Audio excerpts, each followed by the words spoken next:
Imagine a world where society is perfectly harmonized, where everyone contributes and thrives, and conflict is a thing of the past. Sounds wonderful, doesn't it? Throughout history, many thinkers have dreamt of and even tried to create such ideal societies. Karl Marx, however, largely rejected these utopian socialist ideas because he viewed them as unscientific, idealistic, and detached from the material realities of historical development and class struggle.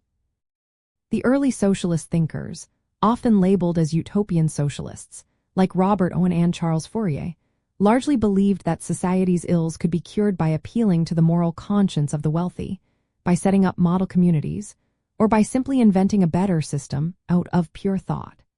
Their visions were often meticulously detailed blueprints for a future society, hoping that the sheer rationality and goodness of their ideas would convince people to adopt them. They focused on what asterisk should be, rather than analyzing what is and how it came to be. Marx, on the other hand, developed what he called scientific socialism. This approach was rooted in historical materialism, arguing that societal changes are not driven by abstract ideals or the goodwill of individuals, but by the concrete conditions of production and the inherent conflicts between social classes. For Marx, capitalism contained its own seeds of destruction, and socialism would emerge not from an ideal vision, but from the actual, observable contradictions and struggles within capitalist society. Understanding Marx's critique means recognizing that he saw social transformation as an inevitable outcome of historical processes, a result of the working class, or proletariat, struggling against the capitalist class.